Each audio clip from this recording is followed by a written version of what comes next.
there's something much worse than a Wendigo. Now that is called a Wet'suge. Wet'suge is a old Native American legend from the Pacific Northwest up into Canada. They are these terrifying cannibalistic creatures, essentially the cousin to the Wendigo. Now, the Wet'suge is a creature that represents someone who has been cursed.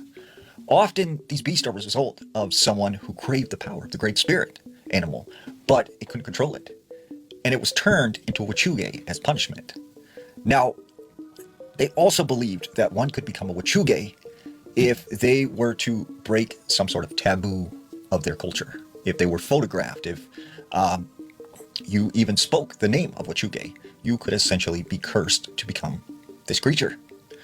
Now, this story comes from the 1800s in the Pacific Northwest. There were these four loggers, and they happened to find themselves caught in the middle of this horrible snowstorm. So they managed to find this old abandoned cabin, and they took refuge inside. So they build a fire and they get some soup going, and they sit around and they eat. Well, they could hear the winds howling and hitting the house. They could see the snow just coming down outside, and it was just this terrible blizzard. So eventually, they all four go to bed. They lay down and fall asleep.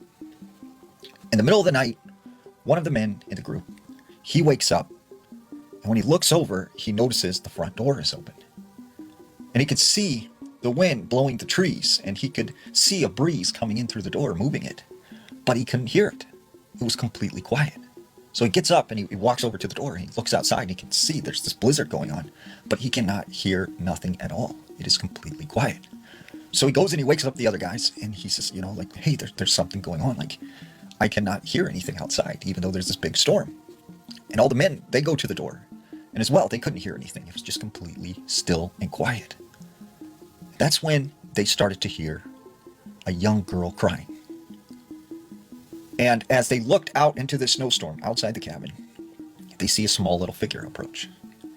And as it came closer to the cabin, into the light of the fire, they could see it was a small girl. And she was wearing just some sort of Native American fur coat.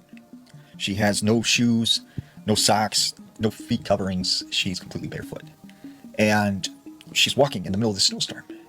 So they run out to her and they say, oh my gosh, like, are you okay? Are you all right? And they bring her into the cabin. Well, they start trying to talk to her, like, what are you doing out in the middle of a snowstorm? Like, where are you from? Where are your parents? But she doesn't speak any English.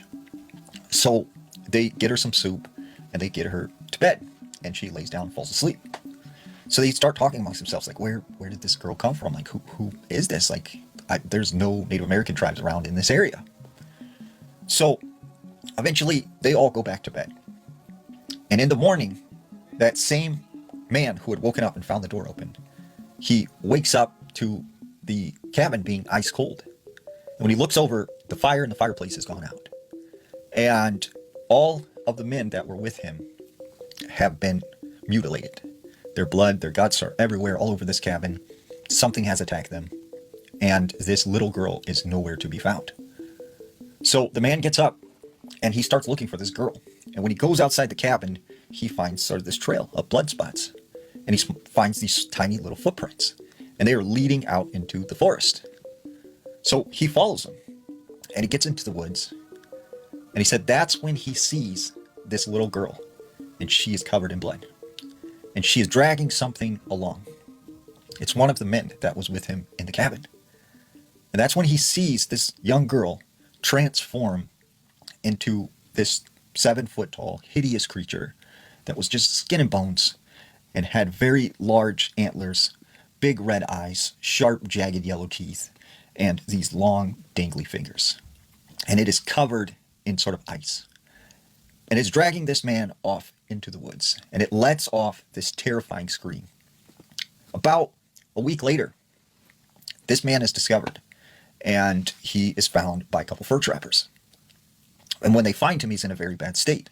So they bring him back to this trading post. And after several days, they nurse him back to health. When he gets his strength back and he's able to walk around, he is at this, house. He leaves the house and he goes to this sort of local pub gathering space. And when he goes inside, there's a Native American man with this young girl. And as he looks at the young girl, he recognizes her as the creature he had seen in the woods.